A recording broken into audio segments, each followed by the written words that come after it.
है, but just we finish this and then we will go further. So the remaining one counseling is addiction anxiety counseling. Addiction has taken new forms in today's world. आजकल addiction is not just of things which are edible or something, but it is converted in electronics addictions also. And that is cyber addiction है कि कुछ लोग हमेशा internet पे होते, mobile addiction है, then इस तरीके से बहुत से एडिक्शंस है. एडिक्शंस की जब हम बात करते हैं तो addiction can be taken as an habit which is indispensable for the individual, because उसको वो पूरा करने के लिए कुछ भी लेवल पर जा सकता है. किसी चीज की आदत होना is a different thing, but addiction is is an state in which we cannot live without that particular thing and we have to use that thing. और इसीलिए जो एडिक्शन काउंसलिंग आजकल बहुत ज्यादा पॉपुलर है. एडिक्शन काउंसलिंग में generally हम लोग आजकल एडिक्शन सेंटर्स में मेडिकेशंस तो यूज करते ही हैं, उसके अलावा सबसे जरूरी होता है विलिंगनेस तैयार करनी होती है. If the client is willing to leave his और her habit, then only we can say कि our efforts will be successful. And the other thing is that कि हम लोग कई बार ये भी देखते हैं कि second thing जो होती है वो कई बार ये भी होती है कि उसका जो एडिक्शन का लेवल कितना है. एडिक्शन के लेवल से मतलब है कि some people are minor addicted, some people can be major addict, और उसमें जैसे कि और उसके एडिक्शन के टाइप्स कितने हैं. अब एडिक्शन में जैसे जनरली आप उनमें जो जानते हैं, अल्कोहल जानते हैं, ड्रग्स जानते हैं, एंड जैसे मैंने भी कहा internet addiction is there, mobile addiction is there. लेकिन कैसा है कि कुछ और addiction those we have to know. जैसे कुछ लोग छिपकली मार के खाते हैं, कुछ लोग आयोडेक्स खाते हैं, कुछ लोग स्प्रिट आप जानते होंगे, स्प्रिट पीते हैं, कुछ लोग ये जो होते हैं अपने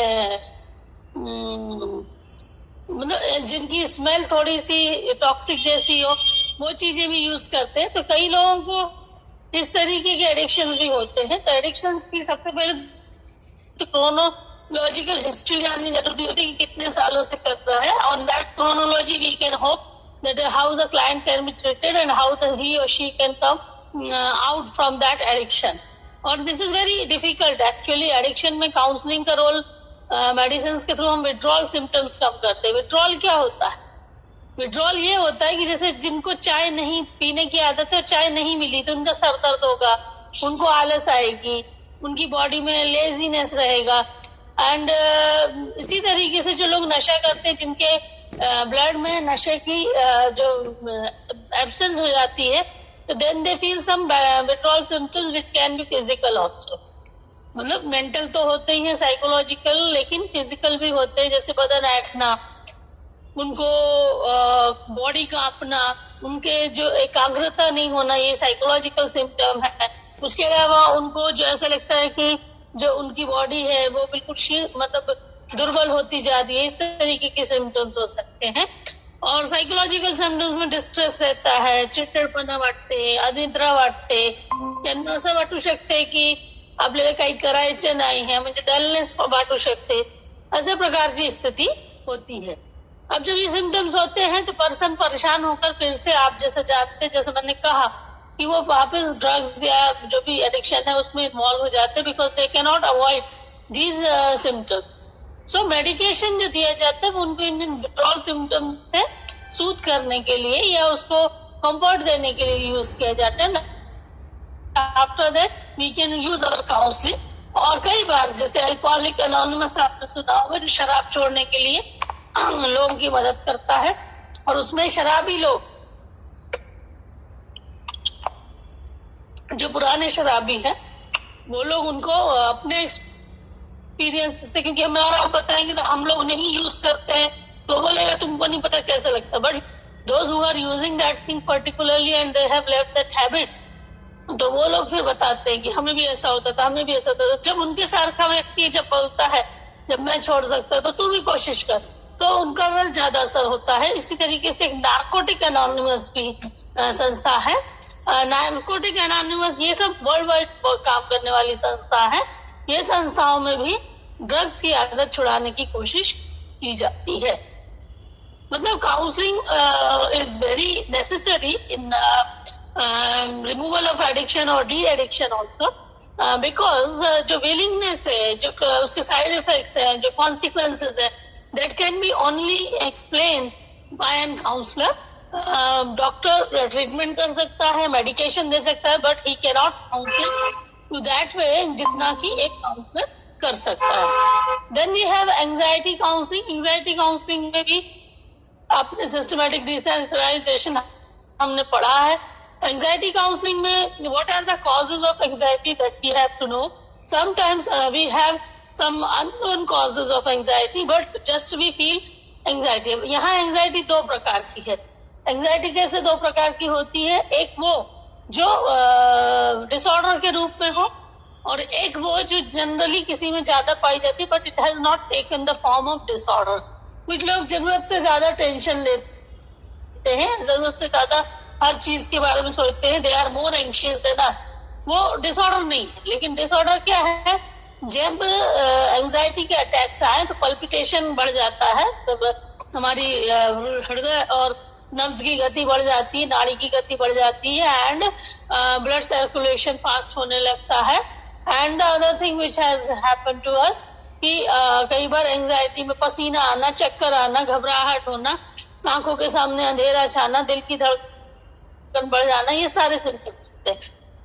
और ये सिम्टम्स दौरे के रूप में आते हैं। जिस समय व्यक्ति एंग्शियस फील करता है उस समय ये सिम्टम्स आएंगे। तो then how to overcome that in that situation? इसके लिए सिस्टमैटिक डिसेंसिटाइजेशन की ट्रेनिंग देकर क्लाइंट को रिलैक्स रहना सिखाया जाता है। इसके अलावा एंजाइटी रिमूविंग ड्रग्स भी होते हैं, जो कि शुरू में अगर से एंजाइटी बहुत ज्यादा है तो उसको उसके सिम्टम्स कम करने के लिए कई बार एंजाइटी जो है रिमूव करने के लिए, एंजाइटी इरेडिकेट करने के लिए हम मेडिसिन भी दे सकते हैं। मैं कई बार कई लोगों से मिली और मैंने ये देखा कि एंजाइटी होते समय कई लोग जैसे गुटखा खाना, तंबाकू खाना या इस तरीके की चीजें शुरू कर देते हैं। और जब अपन पूछे तो बोलते हैं मुझे बड़ी चिंता है, मैं बहुत टेंशन में हूँ। लेकिन ऐसा नहीं है। Nothing, no intake can reduce the feeling of anxiety. Rather, if you adjust your mind in something else, then your anxiety can be controlled. For example, कि जैसे मुझे कोई चीज, कोई काम कल करना है और उसकी बहुत चिंता सता रही है, तो मैं अपना ध्यान शिफ्ट करूँ उस चिंता से या उस सोर्स से दूसरी तरफ। मैं गाने सुनने लगूं, खाना बनाने लगूं या किसी फ्रेंड से बात करने लगूं। तो mind is working at a time, दो चीजों पे एग्जैक्टली मतलब साइमल्टेनियसली काम करता तो है, लेकिन एक पर अगर ज्यादा ध्यान की जरूरत है तो दूसरे पर कम ध्यान जाएगा। तो at that time we can have some activities which are more attention seeking और more need more focused of attention. और ऐसी कंडीशन में जैसे हम लोग जब मेंटल हॉस्पिटल कई बार हम बच्चों के साथ जब उनके इंटर्नशिप एंड फील्ड वर्क के दरमियान जाते थे, तो हमने देखा कि वहाँ के जो डिप्रेशन एंड एंजाइटी के जो पेशेंट्स होते थे, तो उनको वो बारीक कामों में लगाते थे। बारीक काम मतलब जैसे कुर्सी पहले होती थी वायर्स वाली, वायर्स की कुर्सी बुनना, लेडीज रहे तो ऊन का स्वेटर बुनना, क्रोशिया की बुनाई, सिलाई करना और राखी बनाना, ग्रीटिंग कार्ड्स बनाना, यानी ऐसे काम विच नीड फुल अटेंशन। तो अटेंशन अगर एक जगह पूरा फोकस हो गया है तो दूसरी जगह जाएगा नहीं, इसीलिए ऐसे बारीक काम लिए जाते हैं। क्योंकि सरसरी काम करने के लिए इतना अटेंशन नहीं चाहिए पड़ता है कि एंजाइटी के लिए अटेंशन कम पड़ जाए। And that is why we have to substitute some activities also to reduce the anxiety of the individual. Now we will come on the fourth block, that is counseling for some specific things. That is the first thing is depression. Depression, as you know, depression is taken under the bipolar disorder, and उसमें दो disorders होते हैं, एक mania होता है, manic episodes होते हैं, और एक होता है depression. डिप्रेशन में माइनर एंड मेजर होता है। ये वर्गीकरण आप देख सकते हो, अभी तो DSM-5 का आ गया, but you still have the DSM-4 in your syllabus. तो इसमें जो है कि डिस्थाइमिक भी होते हैं, कि जहां पर एक पर्टिकुलर साइड में व्यक्ति होता है, या तो मैनिक होगा या तो क्या होगा, या तो डिप्रेसिव होगा। और दूसरा है साइक्लोथाइमिक। साइक्लोथाइमिक में उसको डिप्रेशन दिखेगा, फिर कुछ समय के बाद मैनिया दिखेगा, फिर कुछ समय के बाद फिर से डिप्रेशन दिखेगा। दैट मीन्स कि रोटेशन चलता रहता है। और दोनों ही तरीके के जो चीजें हैं ये नुकसानदायक है। इसी में एक है सीजनल अफेक्टिव डिसऑर्डर। कुछ डिसऑर्डर जैसे हम लोग भी, हमारे एक वो थे पेशेंट थी, उनको हमने एक बार डॉक्टर को दिखाया तो उन्होंने बताया कि अक्टूबर और मार्च और फरवरी when the weather is changing and the season changing, जो वो है टाइम, वहां पर इनको थोड़ी सी प्रॉब्लम्स ज्यादा होंगी और उस समय इनकी मॉनिटरिंग करना बहुत ज्यादा जरूरी है।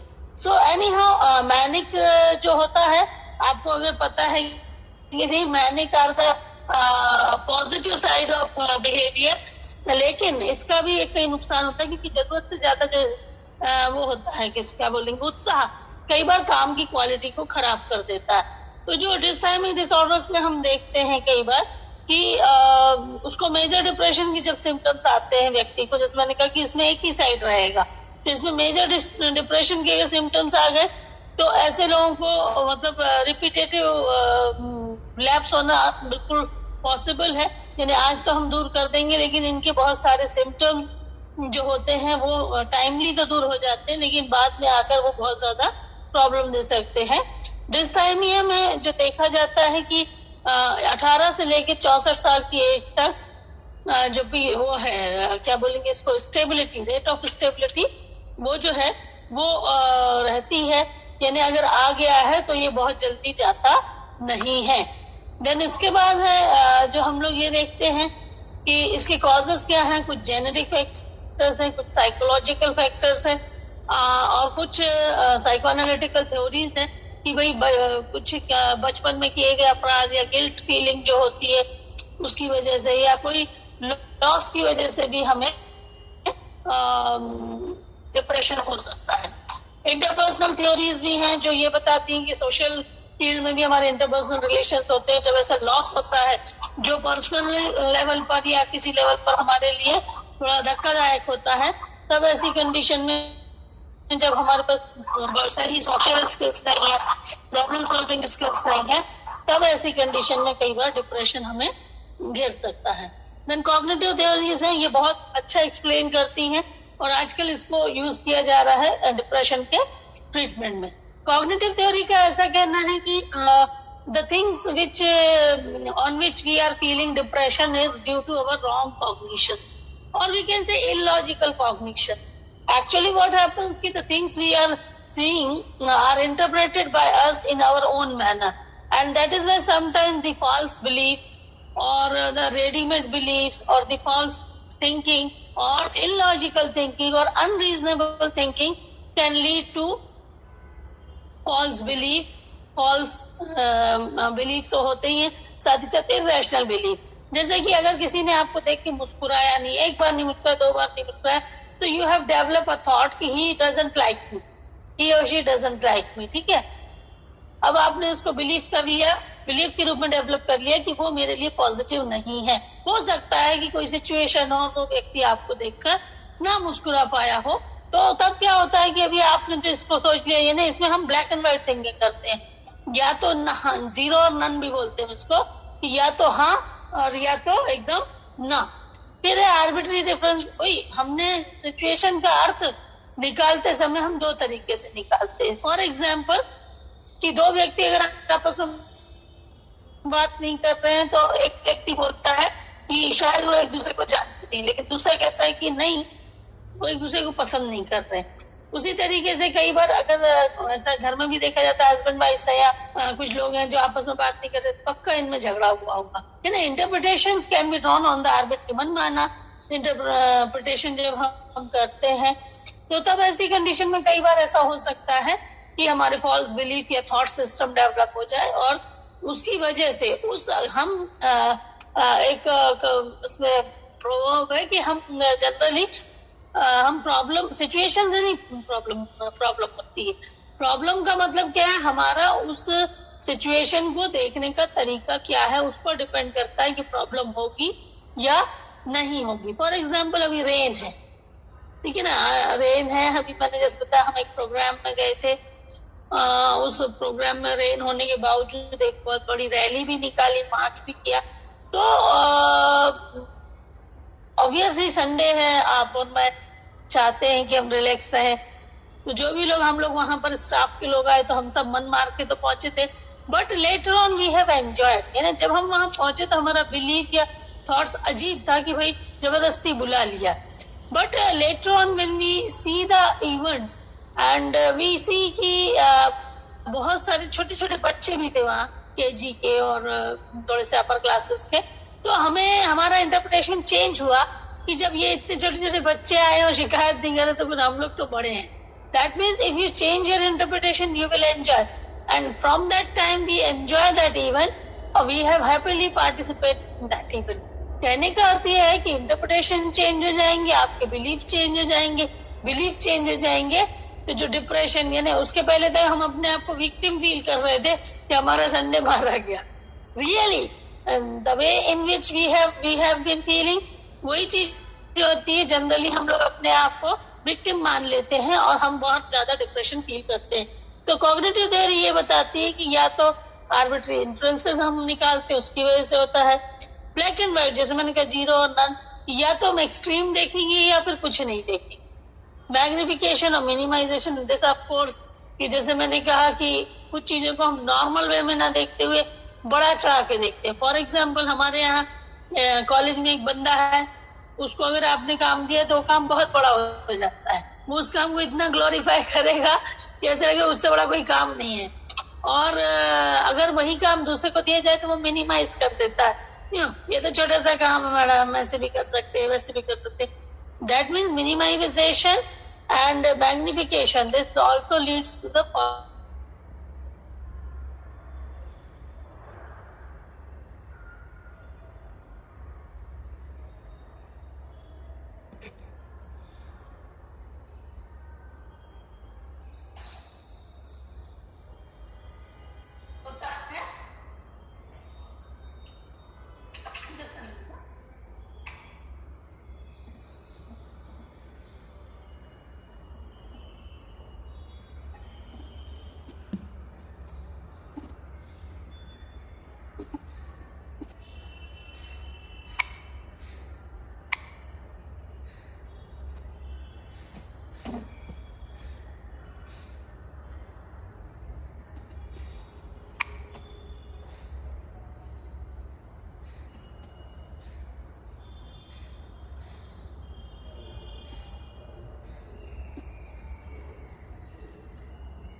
हाँ, तो हम लोग असल में एक्चुअली एक जरूरी कॉल बार बार आ रहा है, तो इसीलिए मैं थोड़ा सा ब्रेक ले रही थी। मैंने उनको मैसेज किया कि हम बाकी बात करते हैं।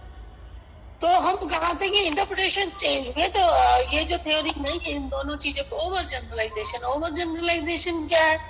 ओवर जनरलाइजेशन यानी आपने एक एग्जाम्पल देखा, दो एग्जाम्पल देखे और उसको कई लोगों के लिए आपने यूज कर लिया, और इसकी वजह से थोड़ा सा परेशानी होती है। और यही वजह है कि जब इस तरीके की कॉग्निशंस जब आपके डिस्टॉर्ट होते हैं तो रॉन्ग थिंकिंग या रॉन्ग बिलीफ्स होते हैं, and then it leads to depression.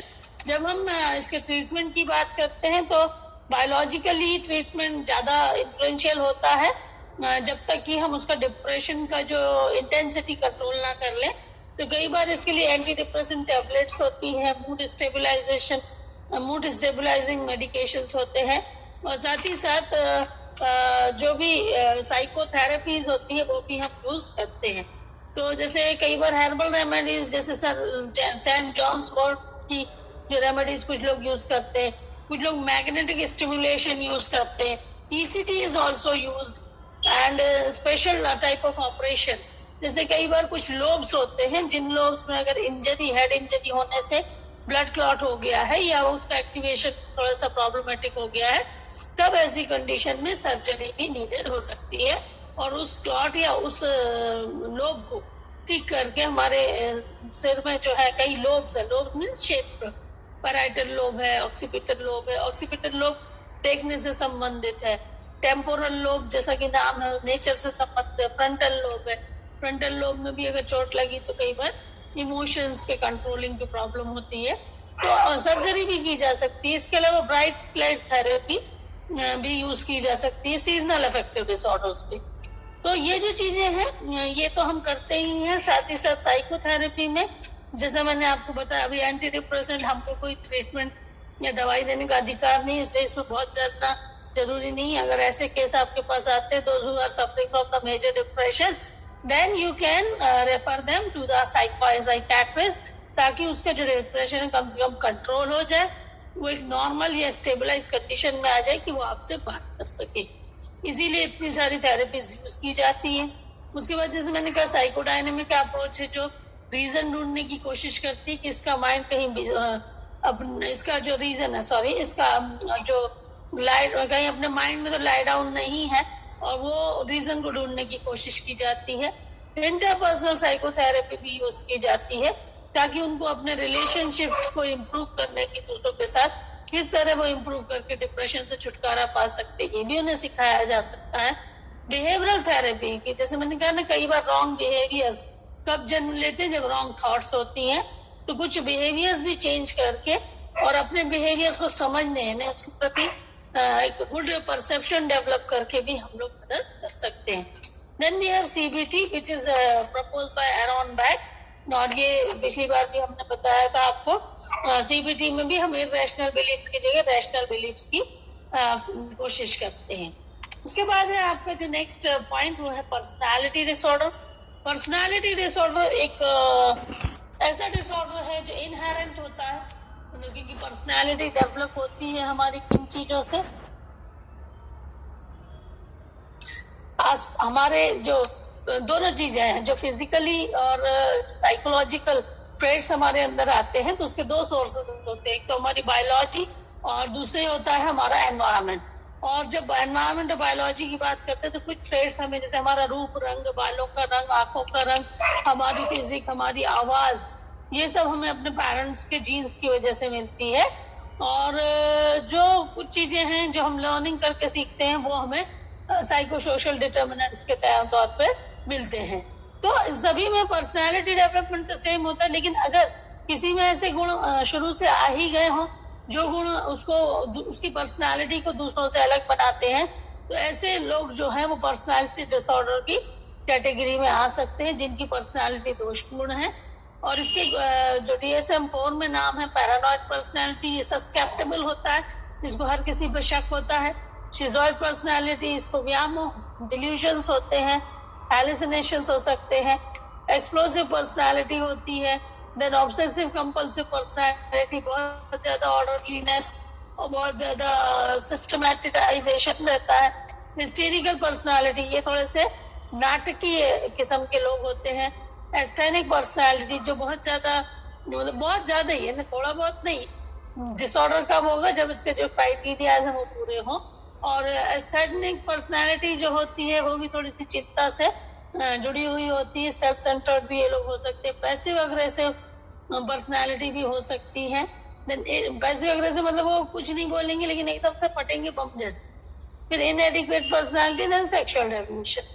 तो ये जो भी है, अभी तक DSM-5 में सब कुछ चेंज हुए हैं, लेकिन पर्सनालिटी डिसऑर्डर एक्चुअली इसके डिटर्मिनेंट्स जो हैं बायोलॉजिकल फैक्टर्स हैं, जैसे मैंने कहा जीन्स, DNA, ये सब इम्पोर्टेंट होते हैं। साइकोलॉजिकल फैक्टर्स में उसको ट्रामा तो नहीं हुआ, या जो उसका जो भी, जिसको हम बोलेंगे कि उसको कोई शॉक तो नहीं लगा, और इस सब की वजह से हम लोग कई बार फोर्स फैक्टर्स भी देखते हैं।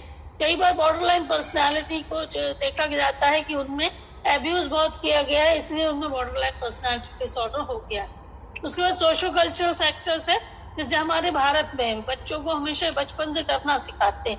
आप वेस्टर्न कंट्रीज में बच्चों को देखेंगे तो वेस्टर्न कंट्रीज में पानी में डाल देते हैं 6 महीने में, और वो अपने बच्चों को रफ एंड टफ और जो चीजें सीखनी चाहिए उनके लिए तैयार करते हैं, ना कि हमारे जैसे पैम्पर करते हैं या बहुत ज्यादा बच्चों को मतलब चीजों से एक्सपोज होने से बचाते हैं। और कई बार क्या होता है, उसकी वजह से हमारे बच्चे और उनके बच्चों में थोड़ा फर्क होता है, डेयरिंग नहीं होती, बोल्डनेस नहीं होती, और बच्चे कई बार उन चीजों को भी नहीं कर पाते जो उन्हें करना चाहिए। इसका अगर हम ट्रीटमेंट की बात करें तो पर्सनालिटी डिसऑर्डर में ट्रीटमेंट के बहुत ज्यादा चांसेस नहीं होते हैं, क्योंकि पर्सनालिटी एक बिल्टअप प्रॉब्लम है, और बिल्टअप प्रॉब्लम होने की वजह से अनलेस एंड अनटिल हम उनको काउंसलिंग करें और अपनी चीजों को कुछ चेंज करने को बोले, जैसे वो सस्केप्टेबल है तो उसको हम ये सिखा सकते हैं कि हर चीज पे शंका मत करो, लेकिन क्या है, ये जो चीजें हैं ये तो उसके दिमाग में ही मतलब उसका क्या बोलेंगे कंस्ट्रक्शन ही उस तरीके से हुआ है, तो वो चीजों को देखेगा। फिर इसके बाद पर्सनालिटी डिसऑर्डर के बाद एक और डिसऑर्डर है जेंडर आइडेंटिटी डिसऑर्डर। ये भी एक बहुत इम्पोर्टेंट चीज है। आपने देखा होगा कि कई लड़के लड़कियों की तरह बिहेव करते, कई लड़कियां लड़कों की तरह बिहेव करते हैं। जेंडर आइडेंटिटी डिसऑर्डर जो होता है वो तब जन्म लेता है जब हम लोग ये देखते हैं कि हम अपने जेंडर के साथ कंफर्टेबल नहीं है। एक्चुअली जेंडर आइडेंटिफाई हम कब कर लेते हैं, 5वीं वर्ष में या 4थे वर्ष में, जैसे मैं फ्रॉइड की थ्योरी आपको बताई थी, और तब हम आइडेंटिफाई करने के बाद हम समझने लगते हैं कि अब लड़का है या लड़की है और इसके हिसाब से बिहेवियर करते हैं।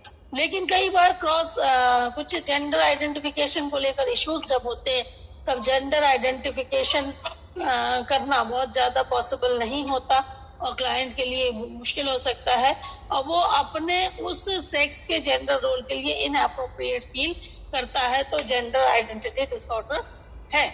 इसके कुछ क्राइटेरिया है, वही है क्रॉस जेंडर आइडेंटिफिकेशन हो, इसमें मतलब अदर सेक्स का, जैसे हम लड़का होते तो ऐसा होता, तो ये भी एक रीजन हो सकता है। हमें शायद लड़का होते तो हमको इतना परेशान लोग नहीं करते, ये सोच के भी वो लड़के की तरह बनने की इच्छा उसके मन में आ सकती है।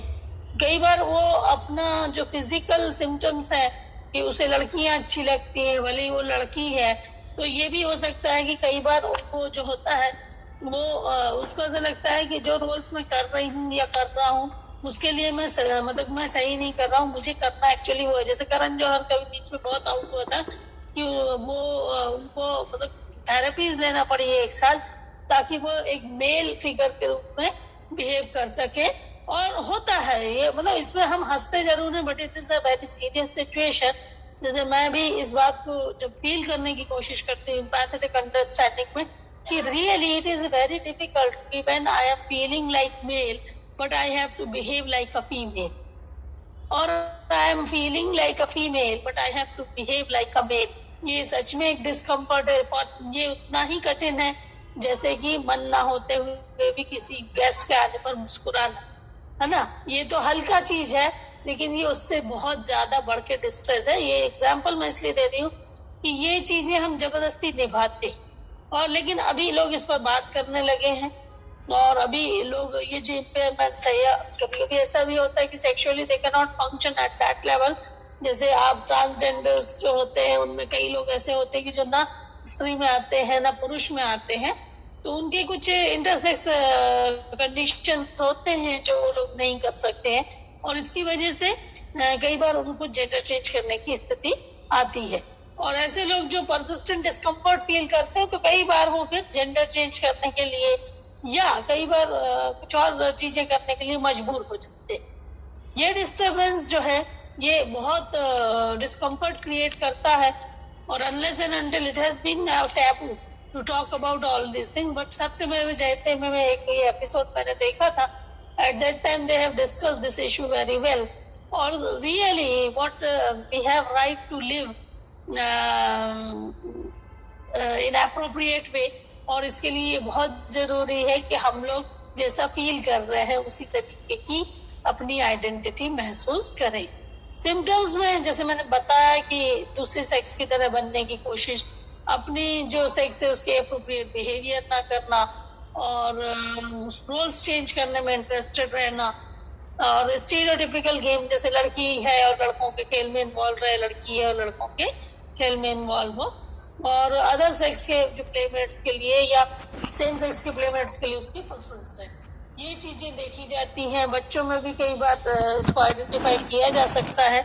कई बार फिजिकली भी आइडेंटिफाई किया जाता है कि उनके जो ऑर्गन्स है जो रिप्रोडक्टिव ऑर्गन के रूप में बाद में कन्वर्ट होते हैं उनमें भी डिसफंक्शनिंग होने से उनमें मतलब लड़का होके भी वो लड़कियों की तरह फील कर सकता है और ही और she can go in that particular trend.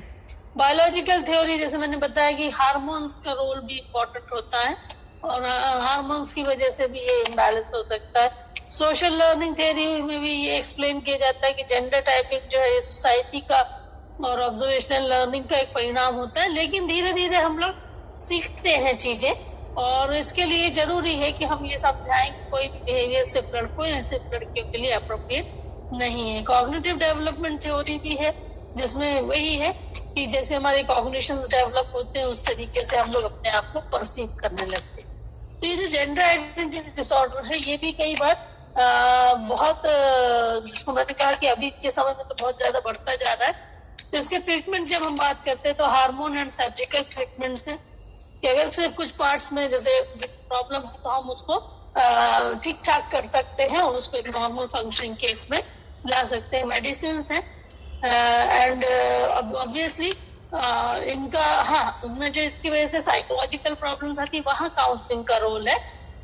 वहां पर हम उनकी एंजाइटी रिड्यूस करने के लिए उनके स्टिग्मास जो उन्हें फेस करना पड़ते हैं उनको मिटाने के लिए और उनको एक real self of understanding develop करने के लिए काउंसिल कर सकते हैं। कुछ साइकोलॉजिकल टेक्निक्स और भी हैं जिनमें हम थेरेपीज का यूज कर सकते हैं और इन इंडिविजुअल्स को हम लोग क्योंकि मतलब उनको समझाना होता है कि एक्चुअली दूसरे लिंग की तरह फील करना ही नहीं है बल्कि एग्जैक्टली हमें वो करना है जो हम फील करते हैं और उसको कर पाने की बोल्डनेस और प्रैक्टिस कर पाने के लिए हम उसको इनिशिएट करते हैं।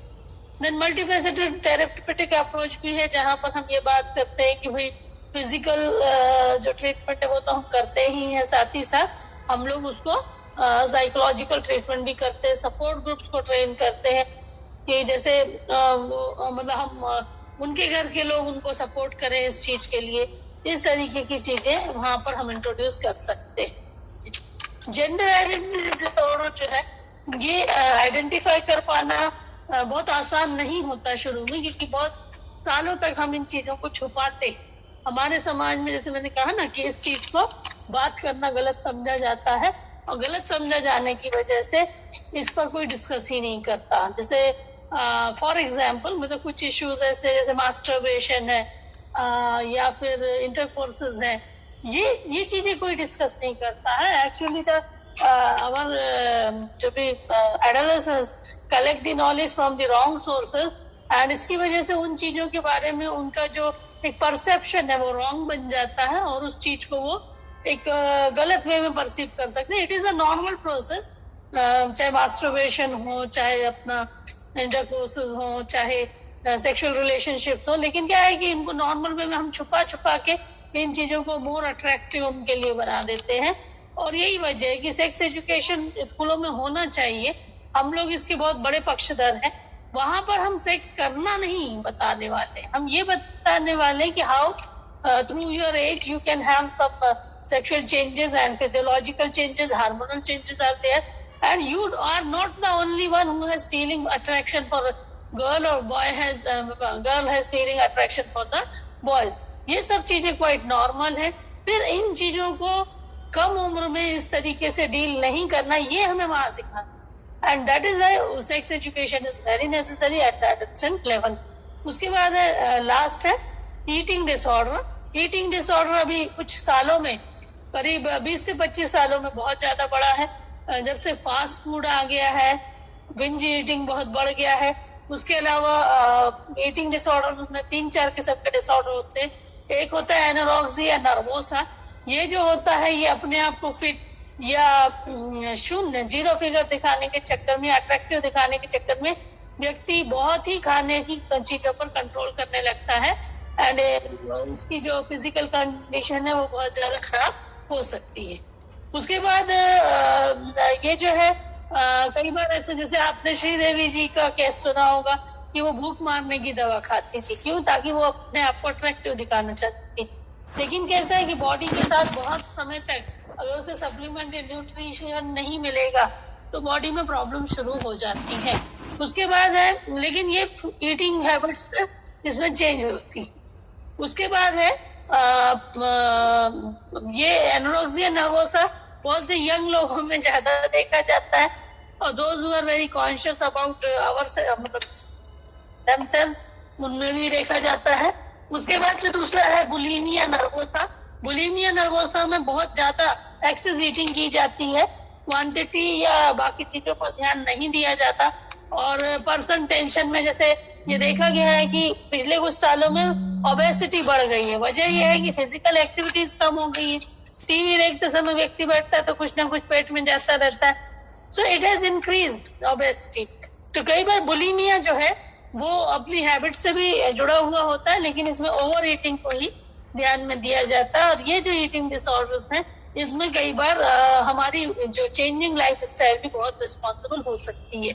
जैसे अभी हमारे पास, जैसे हमारे बच्चे हैं, आपके बच्चे, ये सब जब बाहर जाते हैं तो कई बार जल्दी में निकल रहे हैं तो टिफिन नहीं बना है, या वो उनको ऐसा लगता है कि वो हम बाहर ही खा लेंगे।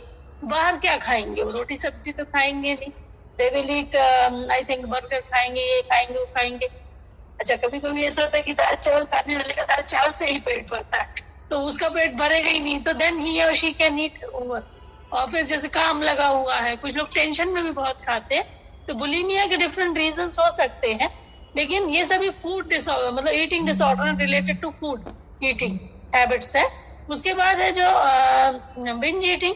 बुलिमिया के अपने इम्पैक्ट होते हैं कि कोई भी चीज अति खाने से भी प्रॉब्लम होता है। इसको मराठी में अति खादाड़पना भी कहते हैं। बिंज ईटिंग जैसे कि आप जानते ही हैं कि कई बार हम फास्ट फूड या आलतू फालतू जंक फूड ज्यादा खाने लगते हैं, that is called binge eating. बीच में बच्चे टिफिन में मैगी ले जाने लगे थे, पास्ता ले जाते थे और ये सब चीजें ले जाते थे, और इसका एक बैड इम्पैक्ट हेल्थ पे देखा गया।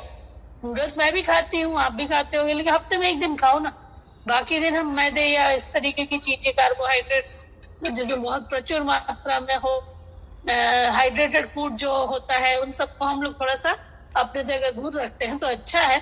और हम ऐसा फूड हैबिट्स डालें जैसे सब्जियां खाएं, रोटी खाएं। तो उस समय लोगों ने क्या किया कि टिफिन में कंपलसरी रोटी सब्जी कर दी गई थी। वजह यही थी कि बच्चों के सही पोषण के लिए उनको सबसे बेस्ट फूड क्या है? रोटी सब्जी। अपने यहाँ मिड डे मील में क्या मिलता है? दाल चावल, खिचड़ी, ये सब। हम एमपी में जब एक बार गए देखने के लिए तो हमने ये देखा कि एमपी में पूरी सब्जी, रोटी सब्जी, रोज रोटी सब्जी देते हैं। क्यों? क्योंकि वहां पर रोटियां ज्यादा खाई जाती हैं और चावल कम। तो it depends on food habits of that area also. जैसे आप केरल वगैरह में जाओगे तो आपको चावल और चावल की चीजें ही ज्यादा मिलेंगी साउथ इंडिया में। हम भी गए तो इडली, डोसा और चपाती मांगो तो मैदे की एकदम अजीब सी चपाती मिलती है। कुछ इंडियन होटल्स थी जहाँ पर चपाती मिलती, मगर उनके कॉन्सेप्ट में चपाती भी मैदे की हो सकती है। अब वो कैसा है कि लेकिन उनको नुकसान नहीं करता, because they have habitual of that food from the earlier times. और उनके जो फिजिकल कंडीशंस और जोग्राफिकल कंडीशंस है उसके हिसाब से वो उसको डाइजेस्ट कर पाते हैं। लेकिन वही हम लोग अगर खाएंगे तो हमको नुकसान हो सकता है। तो फूड हैबिट्स कई बार हमारे ज्योग्राफिकल लोकेशन और हमारे सोशो कल्चरल फैक्टर्स पर भी डिपेंड करती है। इनका ट्रीटमेंट, जैसे मैंने कहा कि अगर एनोरेक्सिया हुआ है या बुलिमिया से ओबेसिटी हो गया तो कई बार डिप्रेशन भी हो सकता है। इसीलिए इसको हमको इन हैबिट्स को चेंज करना होता है। Binge eating is also treated by behavioural therapy, जिसमें हम उसकी ये जो हैबिट है कि आलतू फालतू खाने की हैबिट हम उसकी खत्म करते हैं। अभी आप फिल्में भी देखो तो फिल्मों में भी कई बार दिखता है कि वो चिप्स खा रहा है या बर्गर खा रहा है। आपको सादा खाना खाते हुए कब लोग दिखाएंगे? तो कई बार मीडिया एक्सपोजर से भी हम ये सीखते हैं कि आजकल के समय में ये चीजें लोग खाते हैं। और कई बार बिंज ईटिंग के लिए स्ट्रेसफुल सिचुएशंस, अपसेटिंग थॉट्स भी रिस्पॉन्सिबल होते हैं। आनंद फानंद जो मिला उसको खा लिया, इससे भी प्रॉब्लम्स हो सकती है। एंड दैट इज व्हाई कि हमें उन सिचुएशनल और कॉग्निटिव फैक्टर्स को रिफॉर्म करना जरूरी है, जो कि बिंज ईटिंग या ईटिंग डिसऑर्डर्स को क्रिएट करते हैं। बायोलॉजिकल ट्रीटमेंट तब जरूरी होता है जब कुछ स्टोमक में या अपने कोई ऐसी चीज में प्रॉब्लम हो कि कितना भी खाना खाओ और हाइपोथैलेमस बराबर अगर काम नहीं करता, हमें नहीं पता होता कि हमें कितना खाना खाना है, तो it controls the supply of food और आपका पेट भर गई हाइपोथैलेमस बताता है। लेकिन अगर ये प्रॉपर काम नहीं कर रहा, जैसे कई बार मतिमंद बच्चों में देखते हैं हम लोग कि वो खाते जाते वो उसके पेरेंट को डिसाइड करना पड़ता है कि उसे कहाँ पर रोकना है, 2 रोटी 3 रोटी पे रोकना है। तो इक्विलिब्रियम मेंटेन करने के लिए बायोलॉजिकल फैक्टर्स कई बार रिस्पॉन्सिबल होते हैं, तो उनका ट्रीटमेंट जरूरी है। कल्चरल थ्योरी, जैसे मैंने कहा, सोशल कल्चरल फैक्टर्स भी रिस्पॉन्सिबल हैं। जैसे हमारे यहाँ दूध पीना है ना, दूध पीना पता नहीं अभी आप लोग पीते हैं कि नहीं, आप सब तो एडल्ट्स हैं और बड़े हैं, लेकिन हम बच्चों को दूध बराबर देते हैं या नहीं। These are the good habits. Actually milk जो है it is a good supplement of nutrition and that is why जो कैल्शियम वगैरह तो सप्लाई होता ही है। लेकिन मेरा एक रिलेशन में बच्चा था जो सिर्फ दूध ही पीता था और खाना ना खाए, तो ऐसे में उसका फिजिकल डेवलपमेंट क्या होता है, सफर कर सकता है। So that is why excess use of anything is bad and that is why we have to control the eating habits, by that our child cannot develop eating disorders. कई बार हमने देखा कि बच्चे ऑर्डर्स करने की, आजकल तो ऑनलाइन ऑर्डर्स का जमाना है, तुरंत ऑर्डर करके ये मंगा लिया वो मंगा लिया, और ये जो binge eating, fast food, junk food जो हमारे बच्चों के बहुत सारी प्रॉब्लम्स को क्रिएट कर रहा है। बीच में मैंने देखा था कि पैक्ड जो मटेरियल्स आता है, जैसे कि अपना नूडल्स हो गया, जैसे बाकी जो चीजें हैं, उससे कैंसर तक जनरेट हो सकता है, ऐसे कई रिसर्च में पाया गया। तो हमें पहले देखना है। फिर फैमिली थ्योरीज कि जिस घर में खाने पीने पर, जैसे Punjabis are very fond of eating food, तो उनके यहाँ बुलिमिया इज नॉट बैड, है ना, वो लोग उसको बुरा नहीं मानते, वो तो और आपको और खिलाते जाएंगे, 2 की जगह 4 खाओ। तो ये फूड हैबिट्स पर भी डिपेंड करता है। जैसे मैंने कहा फैमिली एनवायरनमेंट पर भी डिपेंड करता है। जैसे हमारे एक फैमिली है, उनके घर में खुद का मेडिकल स्टोर है, तो हम लोग जब एक बार बात कर रहे थे कि उनके यहाँ जो है उन लोगों के यहाँ कई बार फूड का पूरा एक चार्ट बना हुआ है कि हफ्ते में कौन से दिन क्या बनना है। आई थिंक ये प्रैक्टिस बहुत कम घरों में होती है, लेकिन जैसे हमने भी अपना एक फूड का हैबिट बनाया हुआ है, क्या कि जैसे हम लोग मुस्लिम्स हैं तो we have more use of non veg, ऐसा लोगों को लगता है। तो अगर नॉन वेज ज्यादा खा लिया है तो हफ्ते में हम एक दिन खिचड़ी खाते हैं, या मसालेदार ज्यादा खा चुके हैं तो हफ्ते में एक दिन हम लोग खिचड़ी, चटनी, इस तरीके की चीजें खाएंगे।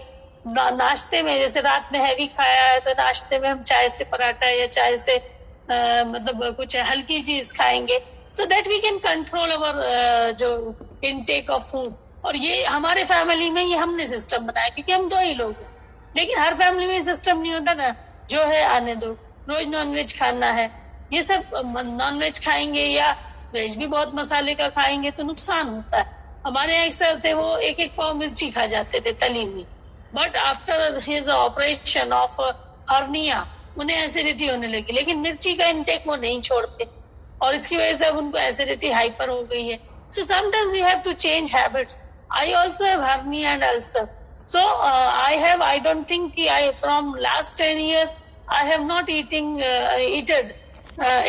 वो जो हरी मिर्च होती है ना, अपन तलते हैं समोसे भजिया के साथ खाते हैं, मेरे ख्याल से पिछले 10 साल से मैंने नहीं खाई है, because I have a hyper acidity case and because of that I have got hiatus hernia.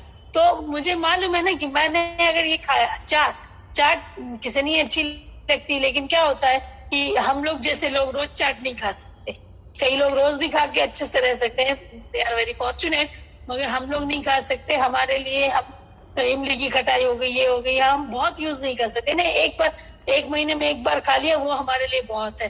So we have adjusted in that way.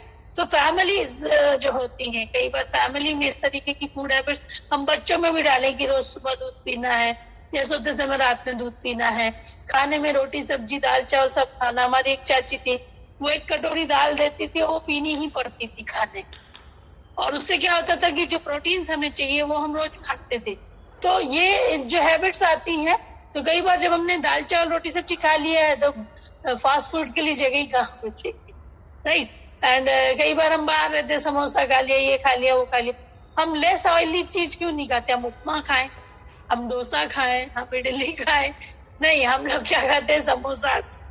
I am not against of samosa, अभी मैंने समोसा खाया, लेकिन कैसा है, मेरा ये कहना है कि we have to develop healthy habits, good habits in us also and in our families also, ताकि हम अपने इन ईटिंग डिसऑर्डर्स को रिड्यूस कर सके। जैसे आपने देखा ही है कि आजकल के बच्चे ऑर्डर्स और फास्ट फूड पर ज्यादा डिपेंड होने लगे हैं, क्योंकि पेरेंट्स भी वैसे ही हो गए। हमारे जमाने में होटलिंग महीने में एक आध बार होती थी, आज हम लोग महीने में 3-4 बार होटलिंग करते हैं। लेकिन वही है कि हमें उसका एक लिमिट सेट करना होगा, कहीं ना कहीं अपना पूरा सेटअप चेंज करना होगा, तो हम ईटिंग डिसऑर्डर्स को भी कंट्रोल कर सकते हैं। So that's all for today. I have completed your MPC 21 portion because